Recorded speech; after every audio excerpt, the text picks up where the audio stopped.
All right. So we are back. We just finished the DLC earlier. It was really good. I got to actually watch a couple videos on it now that there are no more spoilers to be had. Realized a couple more lore revelations and stuff. We can go into that on a different video, but I had the idea. I've listened to a couple of these tracks already, but just to go through and like talk about some of the music because some of it was incredible and some of it I didn't even really get a chance to like properly listen to because I was actually playing the game. So we actually get a chance to hear the small details in the music that maybe build out the world and the atmosphere of it than you realize while you're playing it. So there's a lot here. We have a convenient little playlist here. I want to go through some of the ambient tracks and initially, maybe not the whole thing, but just some of the environments that kind of struck me as having really good ambience. So first thing that really struck me is when when you're first getting to the Jagged Peak area. There are going to be spoilers, by the way. So anyone watching this back for any reason, there are spoilers. So uh, I'm going to be talking pretty openly about the areas and the boss and who they are and what they're all about. Um, but when you're walking into the Jagged Peak out of the Dragon Cave for the first time, it's like normal ambience, and then you hear this whoa, just this huge bass, what sounds like a string bass, along with some very deep, scary male bass voices. Um, so let's just listen to that. Let's just get that one going. Ooh,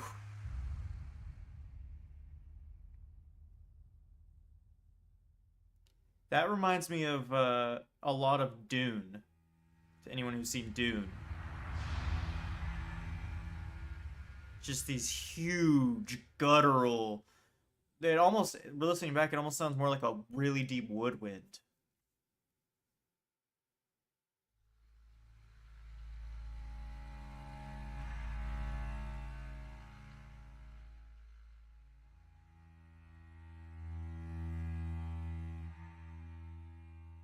Mm. Oof.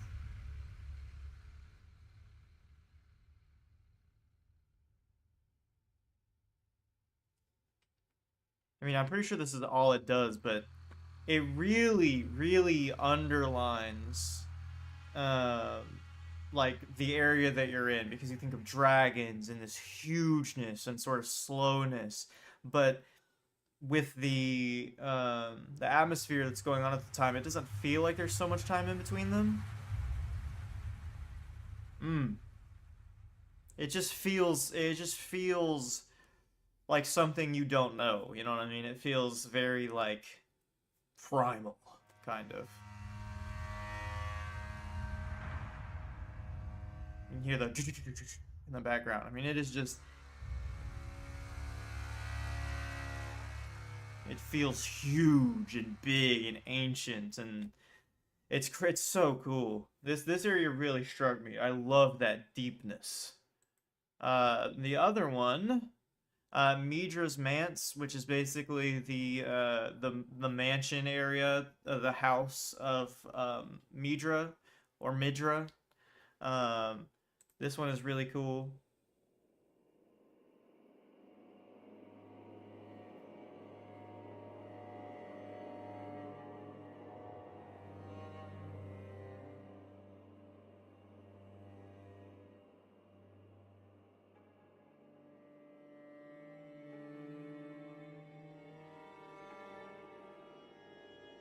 It's kind of this uneasiness, right?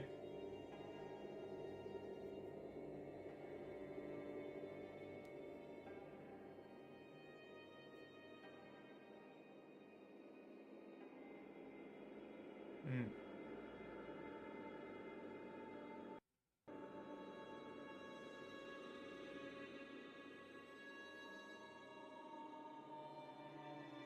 There's this slight bit of, in some of these vocal notes, it's like they're like towards the end they're like intentionally going flat just to provide that little bit of unease that like that is terrifying.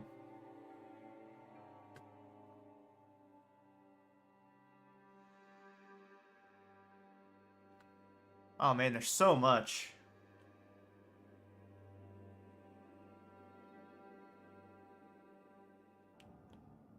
Just this very interesting.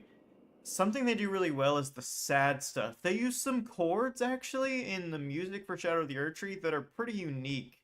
I can't say exactly which ones, but they're more like sad and happy chords, like dramatic and happy chords that they don't exactly use. They're not as big and epic as the ones in the basic game soundtrack.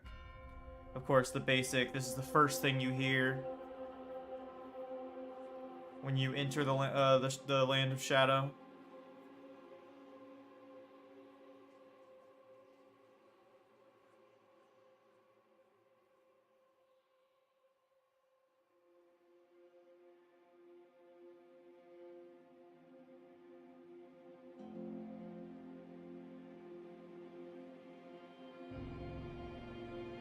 Hmm.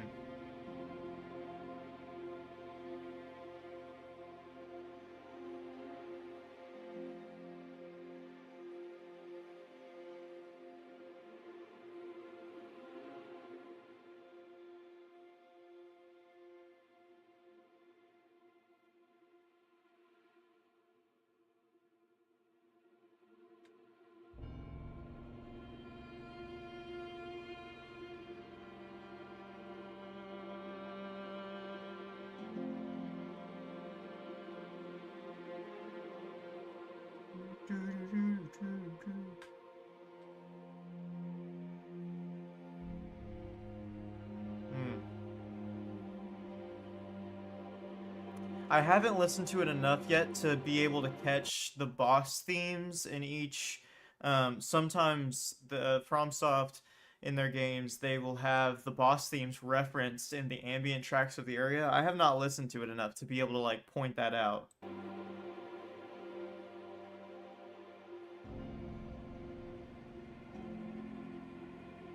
Hmm.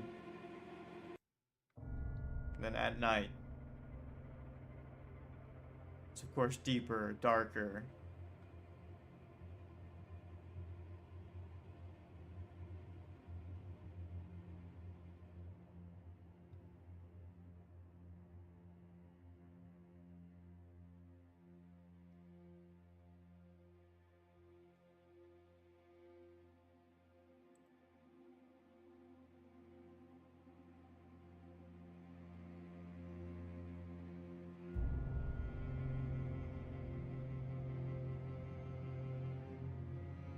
Hmm. Very sad, very somber song. There's a lot of themes about lament in the DLC because this is just a war-torn land that is suffering, you know. Nobody is happy here. So much lament. And I mean including the the song in the main soundtrack, the Song of Lament that's actually sung in Latin by the elder bats. Um, very cool. Only a couple more um, ambient tracks I want to listen to. So Finger Ruins.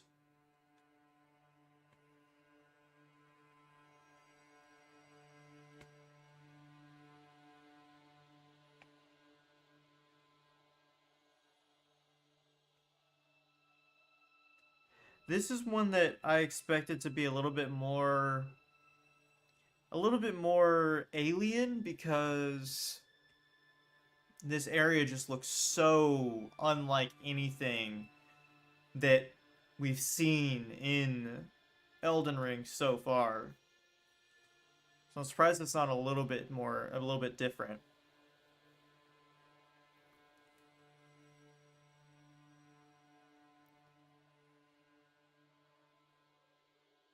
And then finally we get to one of the last areas. This is one of the more beautiful areas.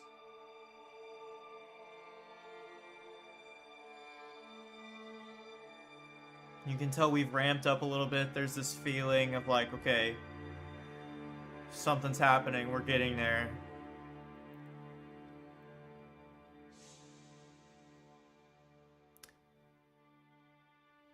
It also reminds me personally a lot of the theme from Lanedale.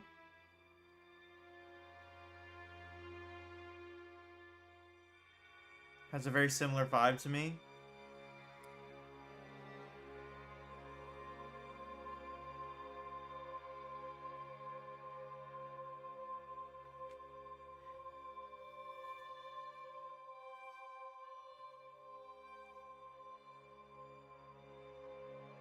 Still, there's very, very uneasy feeling underneath all this. But anyway, I wanna start with the boss themes, and I want to go through them seamlessly. I want to listen to the whole thing all the way through. There seem to be about, of course, these aren't all boss themes, but there are 14 primary tracks that I want to listen to. Starting with the Death Knight. This is a mini boss in a certain area of the game. A surprisingly cool boss for just being a mini boss. But they have their own theme, and here it is.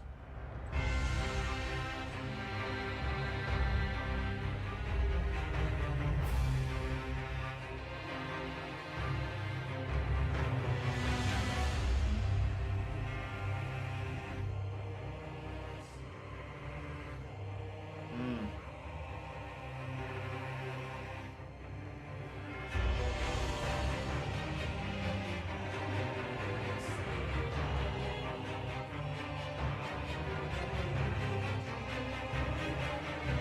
You can hear these strings rising in the right ear as in the left ear they're holding this pattern as the other ones go do do do do do do do do.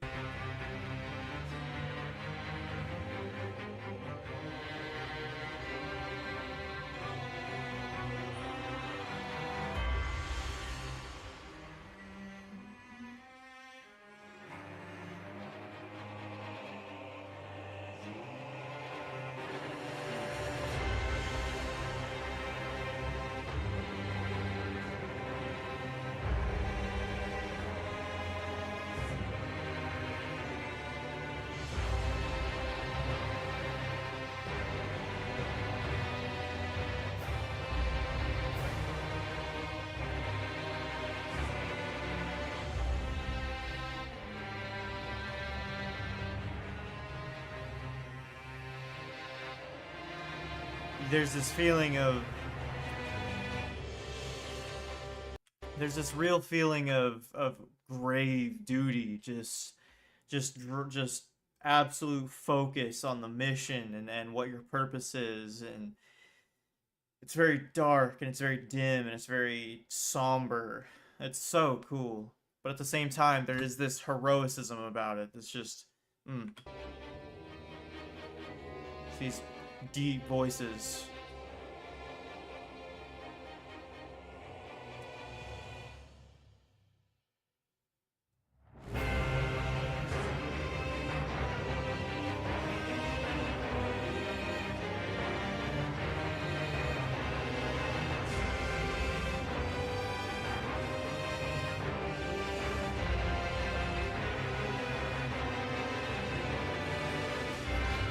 This is something I love that they've done with Elden Ring soundtrack is mini boss fights. You're going to find that they're using a 3-beat measure. So they'll go 1, 2, 3, 1, 2, 3, 1, 2, 3, 1, 2, 3. And it's allowed them to paint this picture of just elegance and beauty, but at the same time like duty, and it's very dark and it's like a dance. That's what is so incredible about like this game and its boss fights is each one literally feels like a dance, but at the same time when you listen to the music, it like actually is a dance. It's incredible. It's just gorgeous. So you can see here in the second phase, it's picked up the pace. It's swinging back and forth. You've awoken the sense of duty in this night.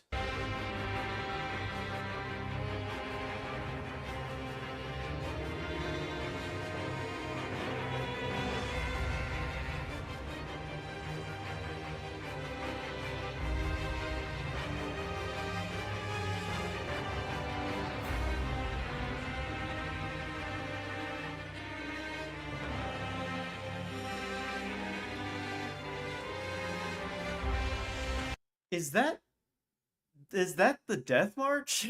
Is that a play on the Death March? Hold on a second.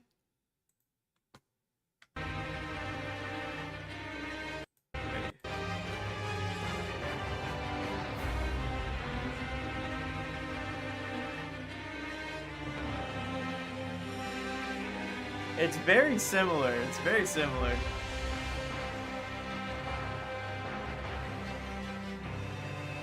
Makes me wonder if they took some inspiration from that.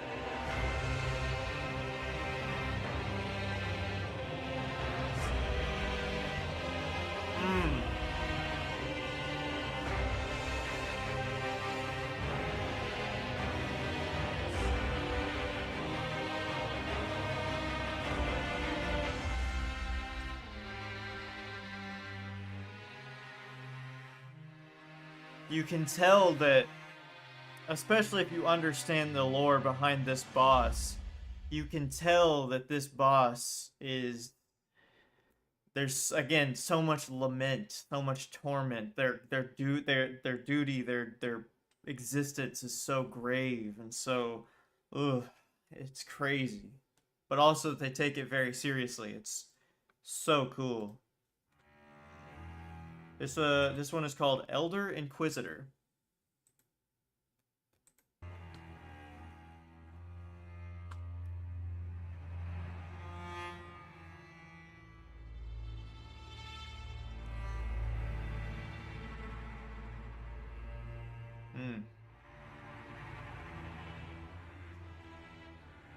A lot of movement in this one.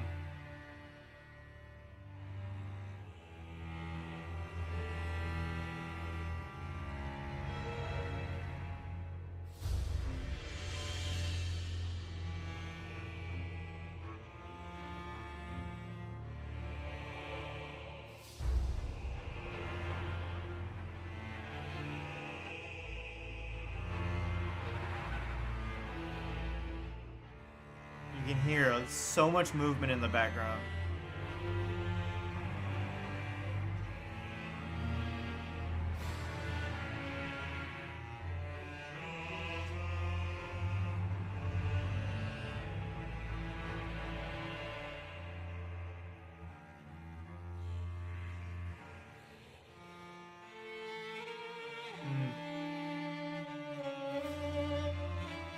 Ooh.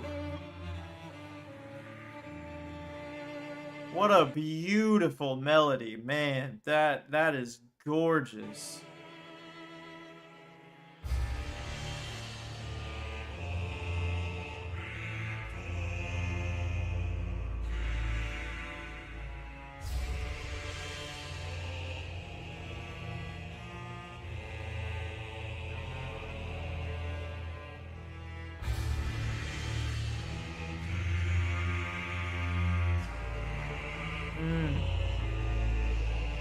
Wow.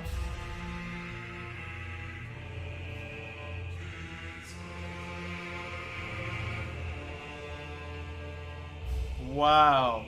What a beautiful track. Like you can almost like feel what they're, obviously they're not speaking actual words, but like you can almost, it's one of those things you can almost feel what they're saying, like just through the vibe of the track. Like obviously, again, like most things in this game, it's very dark. It's very dark, but again, there's still just such a sense of like steadfastness and everything. That really seems to be the theme in the soundtrack of this DLC is duty, lament, sadness, but at the same time being stalwart and steadfast. Slipknot, the dying song.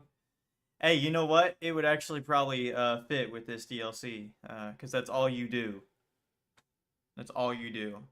It would probably match some of the boss fights very well, honestly.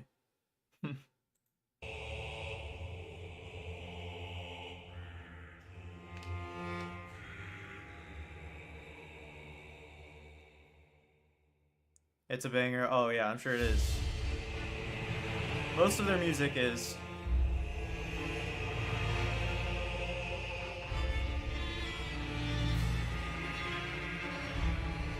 Mm,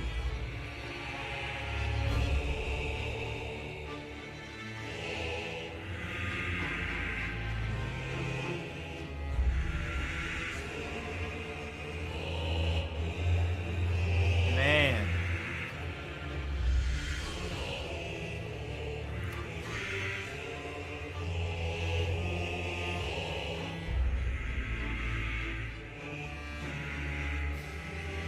Wow.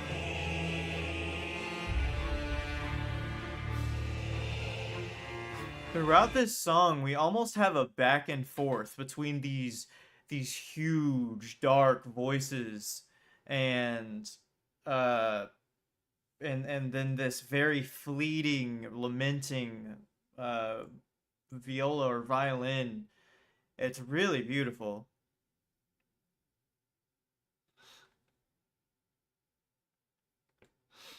It's trying to say, "Oh yeah, I know. I'm not a Slipknot fan, I would say, but I know, I definitely know their vibe." But I'm here listening to the Elden Ring DLC soundtrack currently. I'm getting through all these songs. Um, I don't know if that's something you're interested in or not, but I just finished playing it recently, so I'm here listening to the soundtrack because you don't get a great feel for it while you're playing unless it sticks out to you for some reason. But I enjoy listening to video game soundtracks really closely because I think they're really cool. So definitely stick around if you want to listen as well.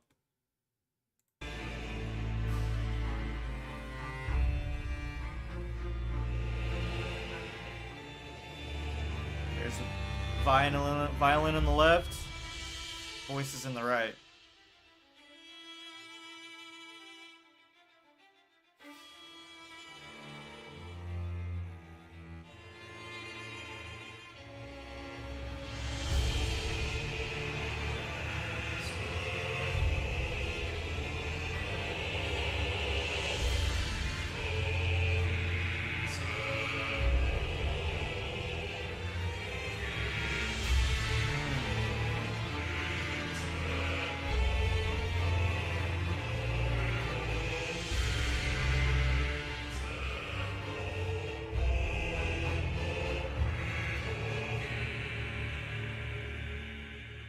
What a beautiful track.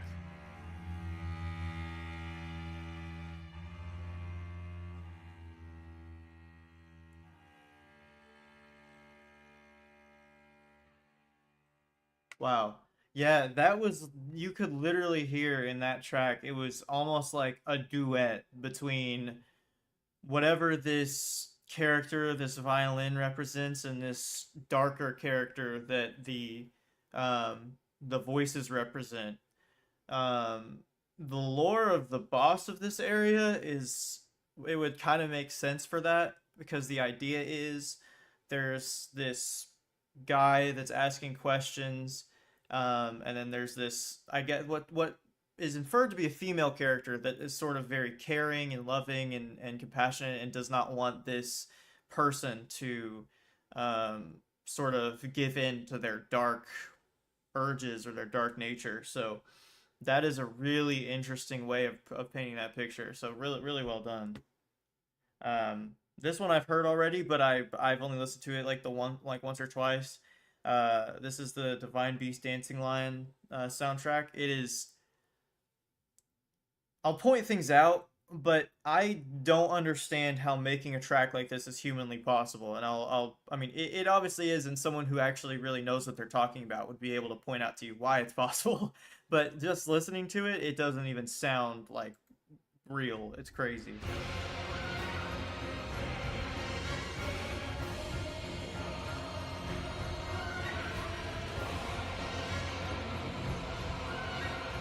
I mean, right off the bat, we have this beat, and this crazy flute in the background. We have cymbals, gongs. We have these voices in the background. This huge movement. It's just right off the bat, it's crazy.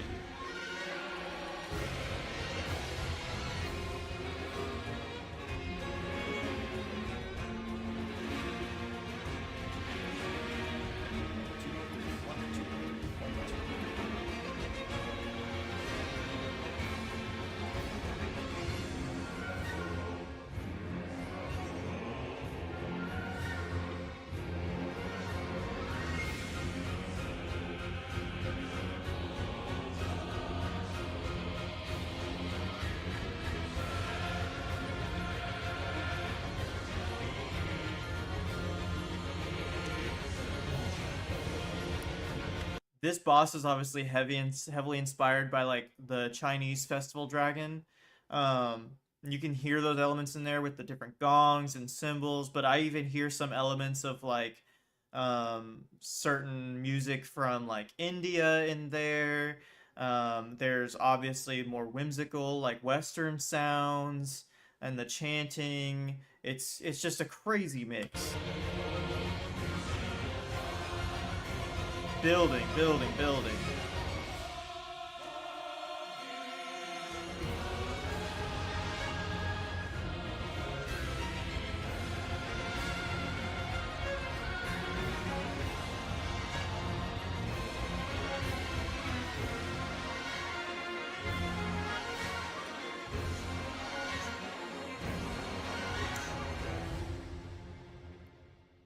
It's crazy because one thing I like about this track is that they don't, in a lot of tracks, cinematic, mostly just cinematic tracks or like video game soundtracks, there will be a build into a main section of the song. But in this one, they just managed to keep that marching feeling going, keeping that dancing feeling going, much more similar to like classical music. Um, there isn't exactly a drop, you could call it. Like there is not one of those. It's just continuous. It just continues to build on its own momentum without like completely moving into a different feeling.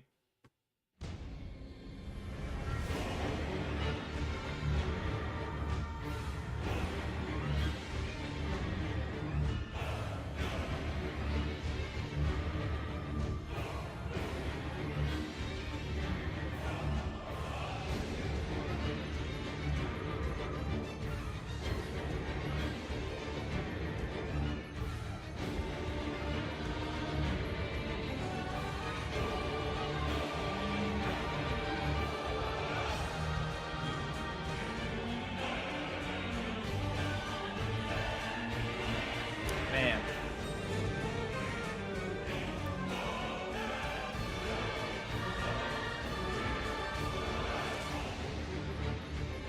the rhythms that they have are incredible. You can just hear a rhythm, a unique rhythm in almost everything.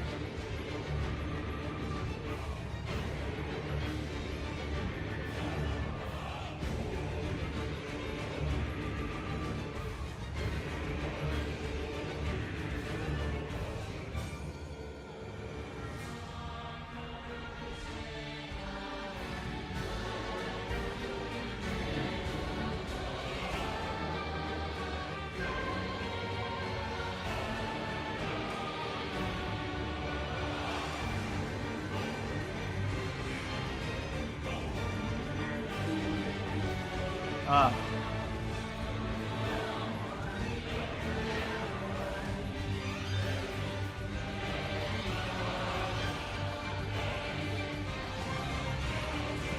I would love to hear this get played in person because I have no idea how a string player is going to play that. Listen to this section and listen to the strings fluttering in the background. I know that there are musicians capable of this. It's just crazy. Just listen to this.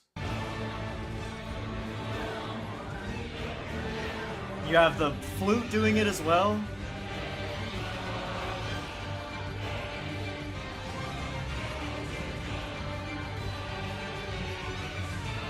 I mean, my God.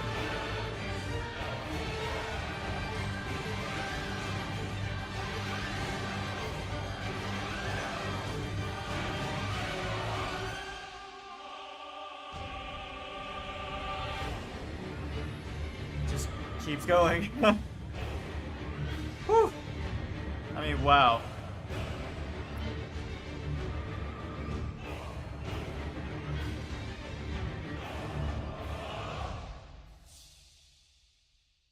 Just incredible. That's crazy. I mean, just what's crazy is because it doesn't do anything that sounds absolutely insane. Uh, because it doesn't do anything that sounds absolutely insane. It might not sound like it's like to like the average person. It might not sound that crazy, but then when you actually listen to it and delve into it, you can just hear all of these just insane elements in the background. Ridiculous. Next is going to be the Twin Moon Knight. This is a very popular boss in the game. Very cool.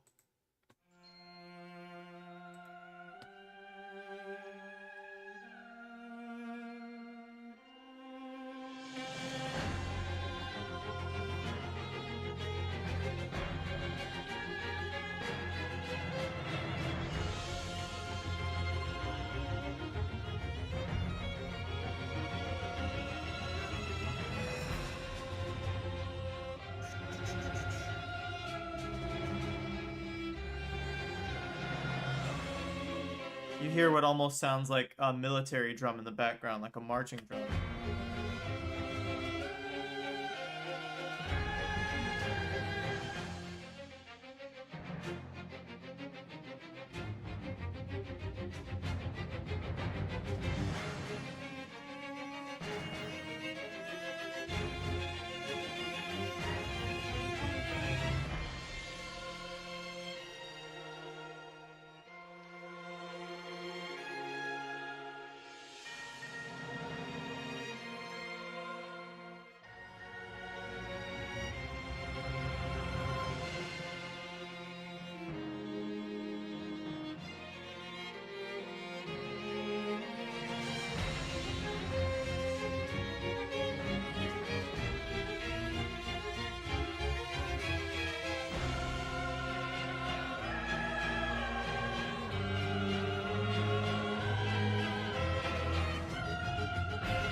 This theme also matches the character very well. It's she's a by birthright like a princess basically to this royal family that is very into like the stars and the study of the stars. So it's very twinkly, it's very gentle, it's very calm like the night. But there's this militarized thing about it because this character basically has denied her birthright to follow the antagonist into this world that we're in. So she's basically been turned more into a soldier, more of a blade, using her the magical powers she was basically born with. A trumpet out of nowhere right there. That's insane. You do not hear trumpets in FromSoft music. At least I'm almost positive that's what that is. Almost never in FromSoft music do you hear a trumpet. You hear horns all the time, but trumpets, not very often.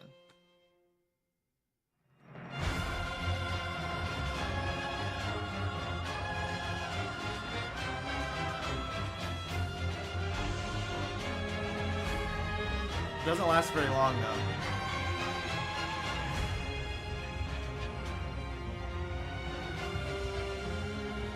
Maybe it's not. Maybe it's just the strings. I don't know what that is. That might be female voices, actually.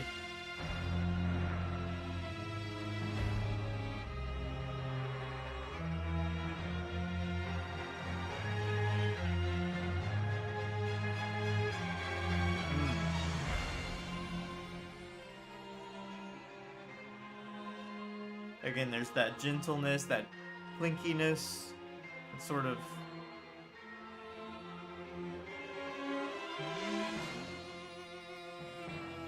very sort of mystical. Back into the militaristic vibe.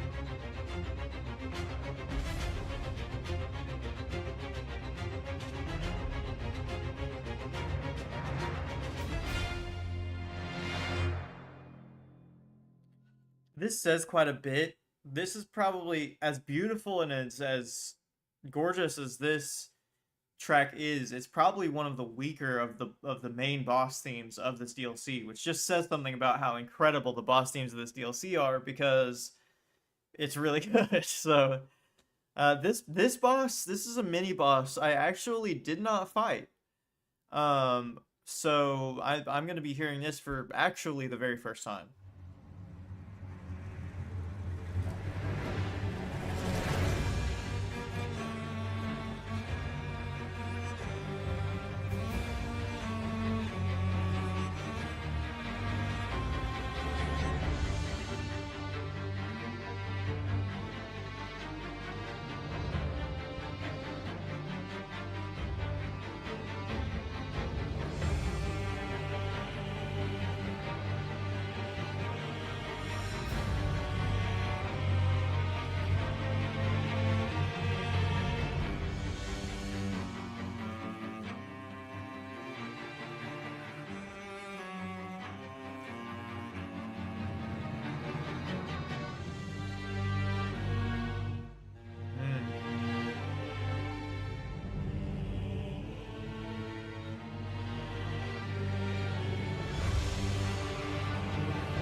Beautiful flowing strings.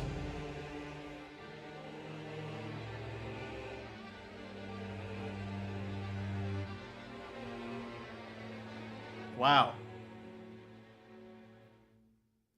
Phase 2?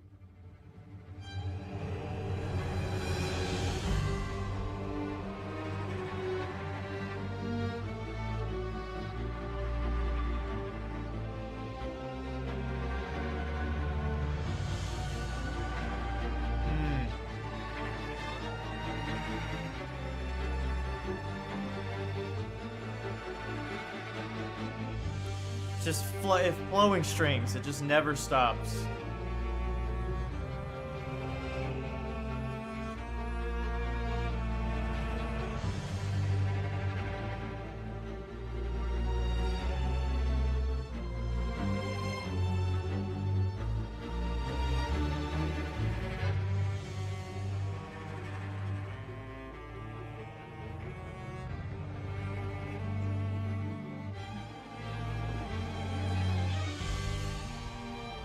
There's definitely a feeling of, like, reverence about this one.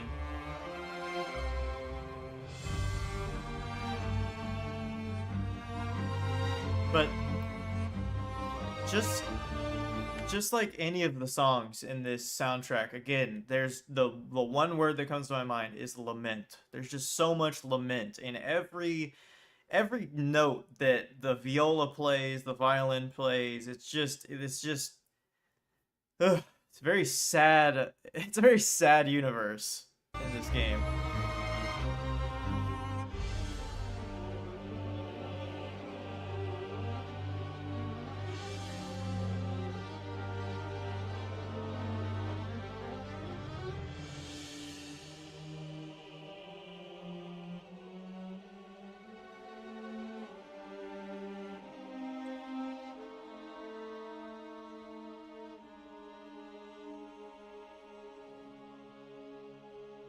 Hmm. Interesting little walk down there.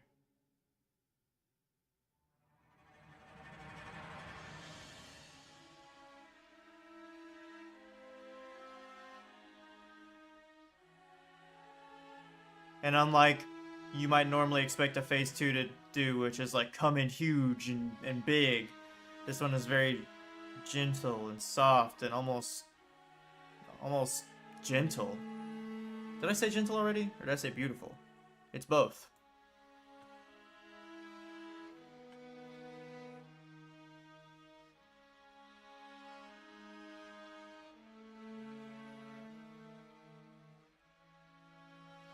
It's more or less the same theme, but it's much softer.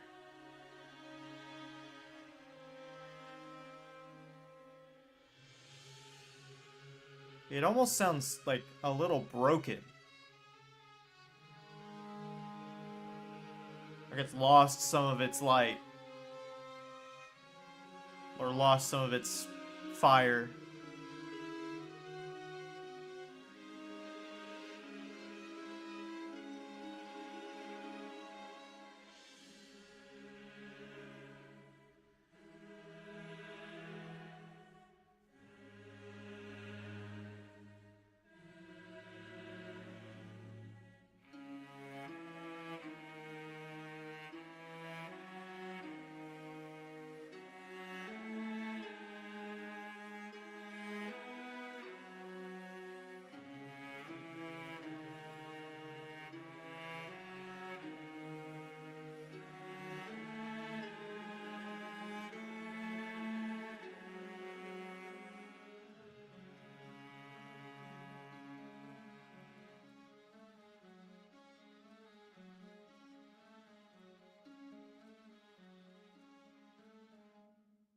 Hmm. Beautiful. That's a boss I missed. Very beautiful though.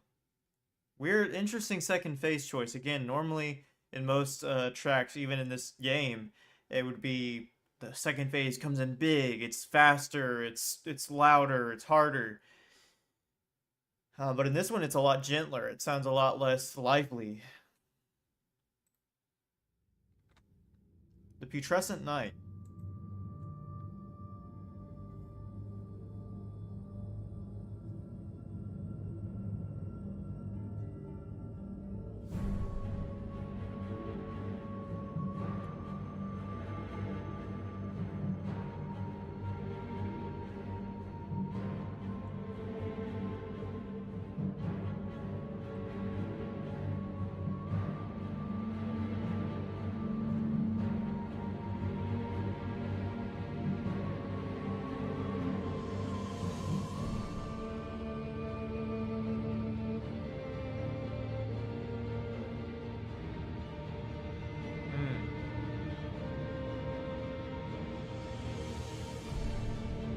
Hmm. Ooh.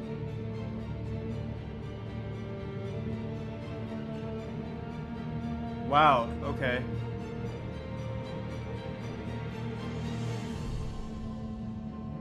This is also something that very much reminds me of Dune. This is something that Hans Zimmer does quite a bit in the Dune soundtrack.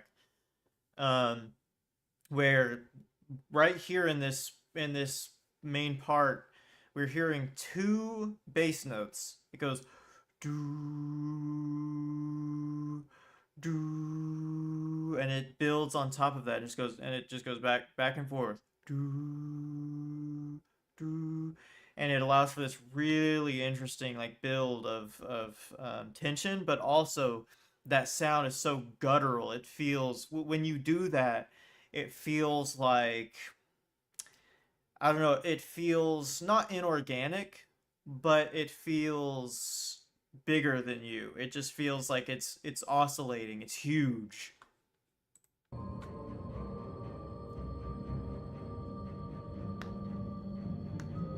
Hans Zimmer used that in a Dune soundtrack to represent the sandworms, the planet itself, the feeling of that the planet was alive, basically.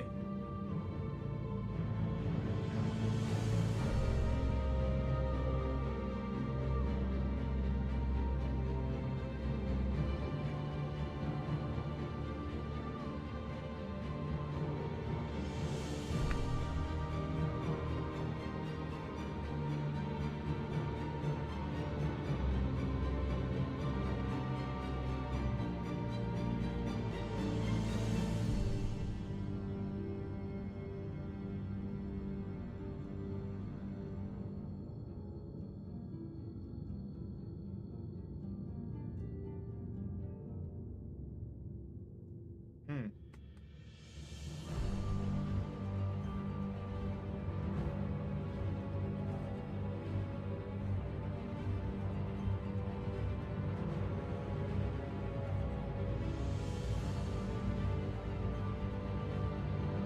Same thing.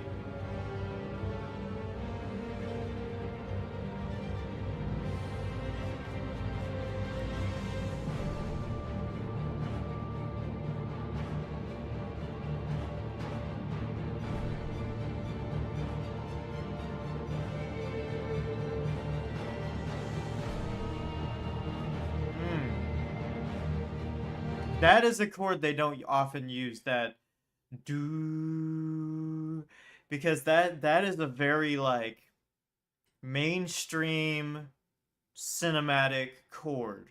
That's something you'll hear in a lot of different soundtracks. That do do. I mean that is a huge because it's just it really does. It's dramatic and it makes you feel something big is happening, but it's very palatable. This is probably one of the more palatable like one of the more like cinematic songs out of the DLC for sure. If maybe not the whole game.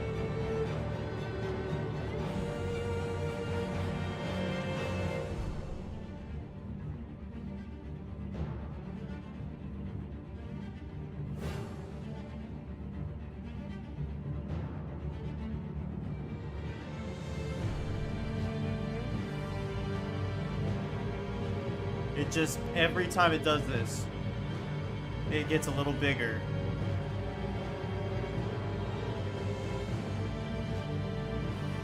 It's a little more intense.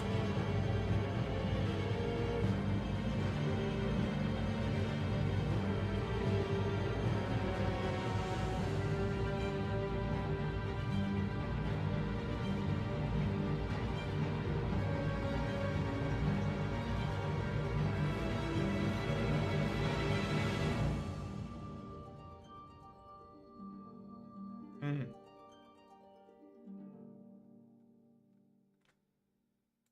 beautiful.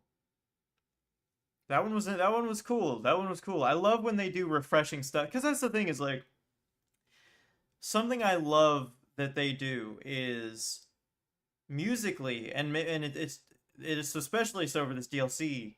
Each song is so like unique in even just the way that it's structured, but much less what goes on in the song. Very cool.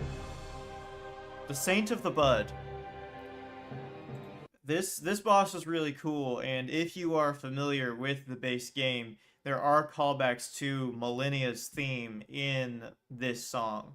Um, the if you fought the boss, you know why, and lore implications why as well. So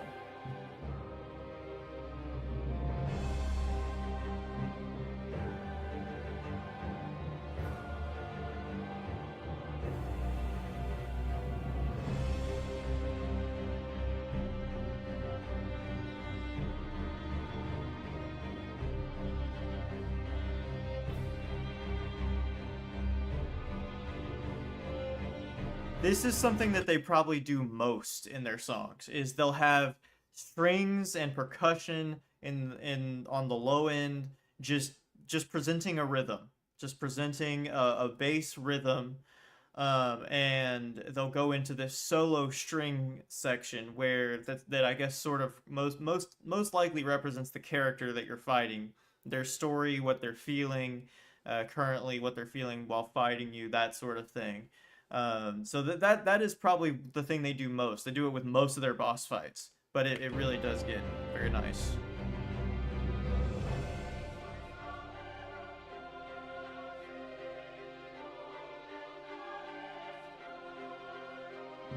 You can hear an organ.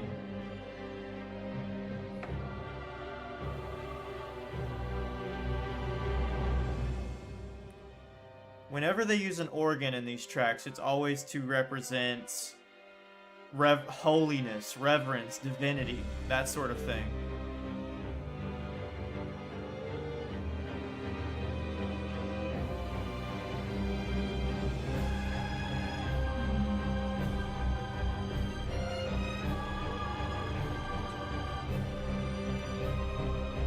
And once again, there's that 1 2 3 1 2 3. It's just the way, it's just so good for this sort of thing, for this sort of dance, for this sort of deadly dance boss fight.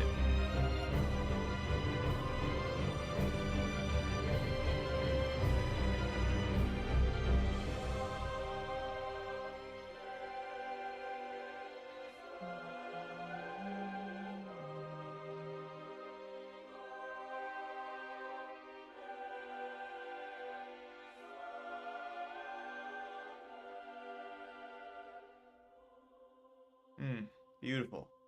Second phase.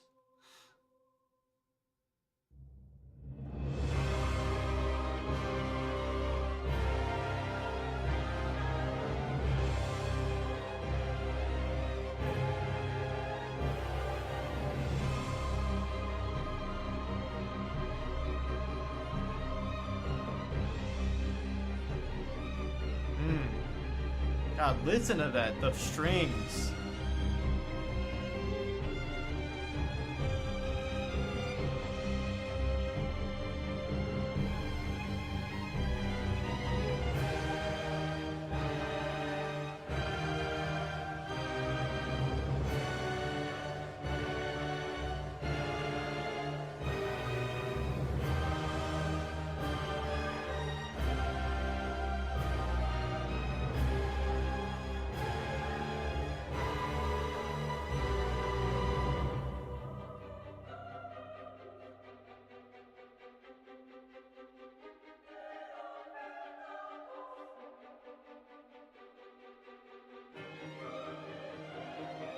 This song almost feels like answering the call to something.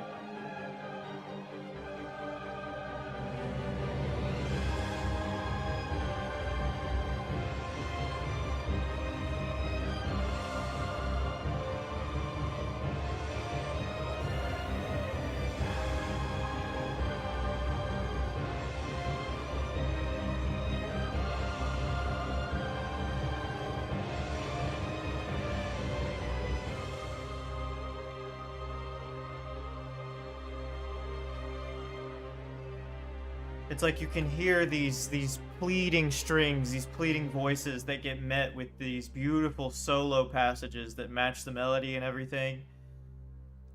Really, really beautiful track. That is gorgeous. I'm curious to know what this track sounds like, because when this happens in this track is called The Enchantment Breaks, and I know what it's referencing. I didn't realize there was a specific track that played when this happened, so I don't know if I'm not sure if this is more like an ambient track or what.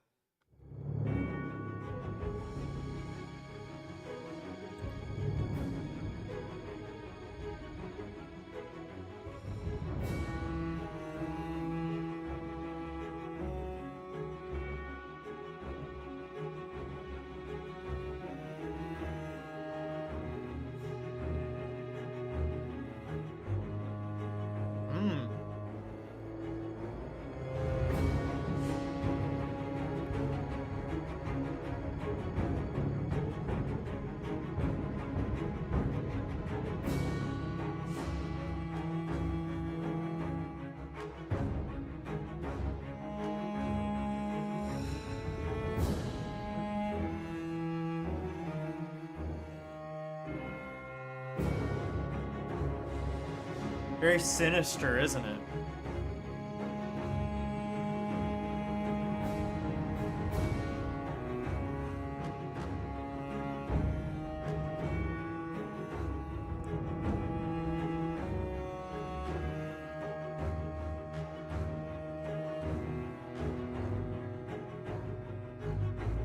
Ooh.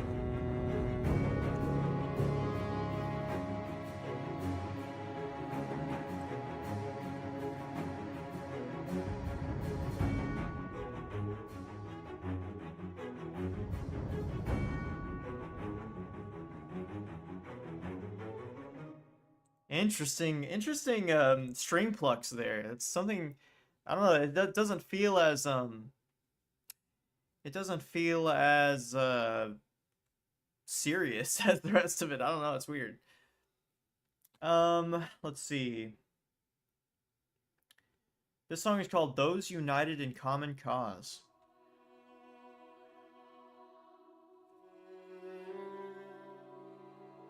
Actually, I'm unsure where this track is as well.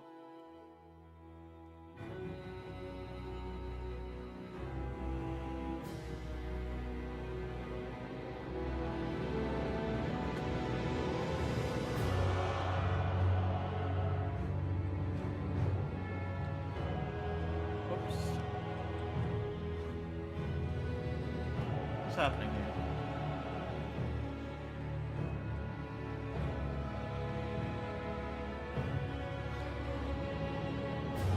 Go back to YouTube.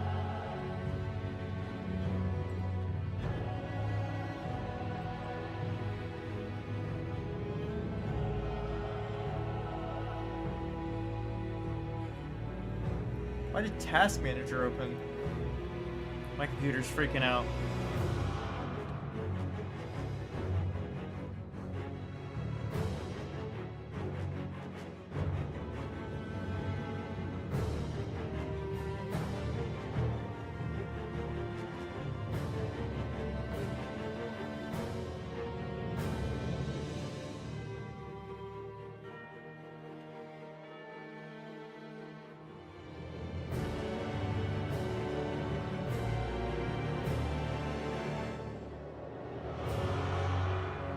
Ooh.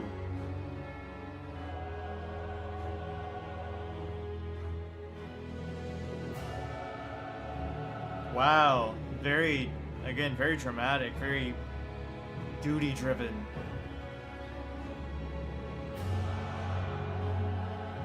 Hmm.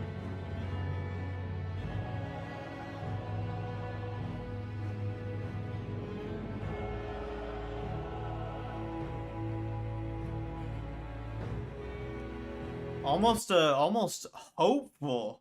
That we have almost never heard anything that sounds hopeful in the Elden Ring soundtrack.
Wow. I don't remember where that one is, but that track is borderline hopeful, which is something you literally never hear in these games. So, interesting. Wonder where that was.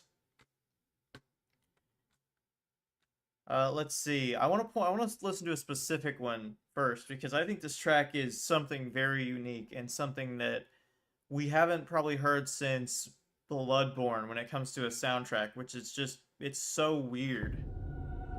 This is The Mother of Fingers.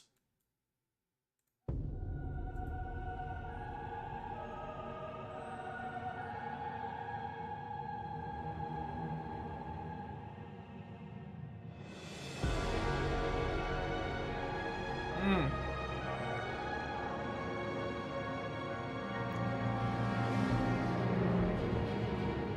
You can immediately hear it's beautiful, it's wonderful, and it's like, ooh, it's kind of weird.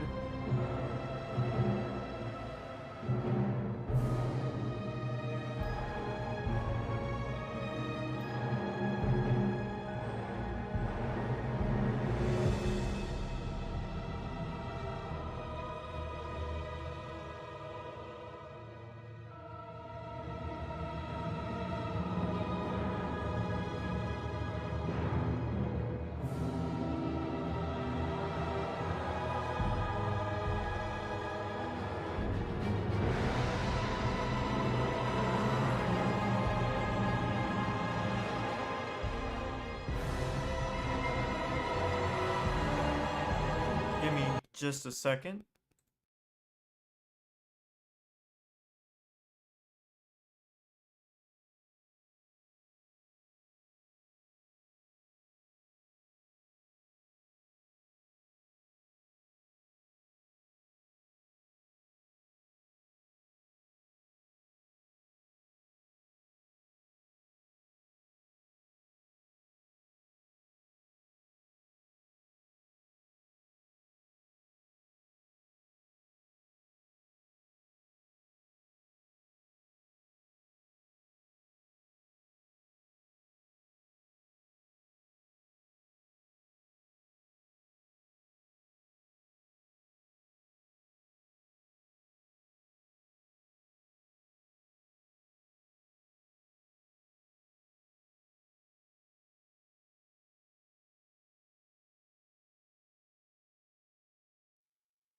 Sorry about that.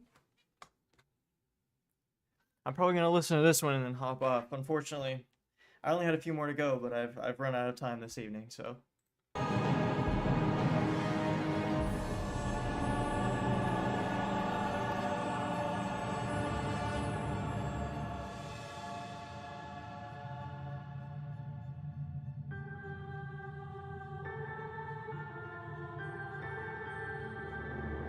Mm.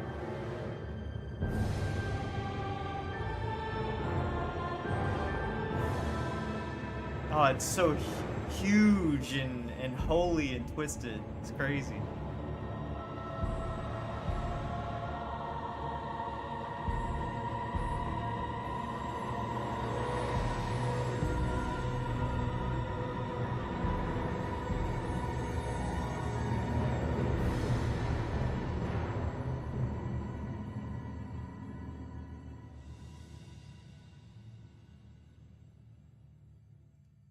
Phase two.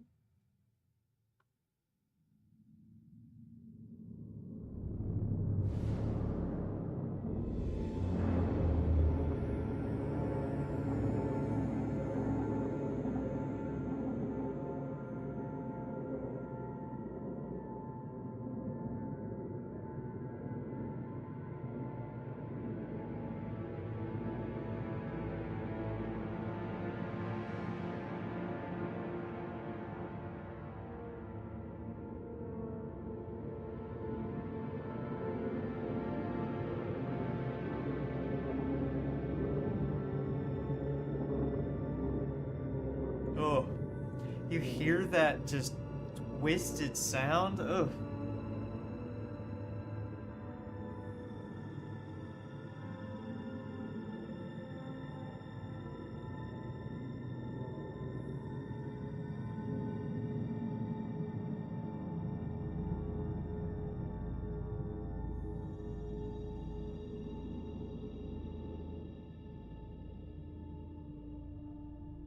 It's what's crazy is it's less music at this point, and it's just sound.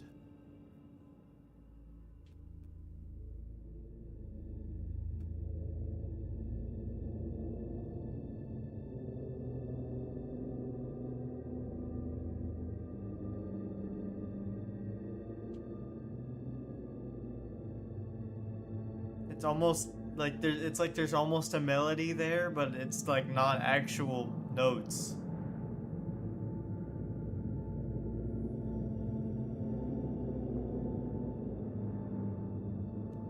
You can hear there's a melody to those movements, but it's just grotesque and weird. So cool, so cool. They did a great job with this. I might be back to listen to the rest of the tracks because frankly I left the best ones unlistened to. So, well, we'll see, we'll see. I might just do it. I might just listen to them more in my own time. But yeah, I don't know when I'll be back on here. But I appreciate anyone that tuned in, anyone that stopped by, and said what's up. So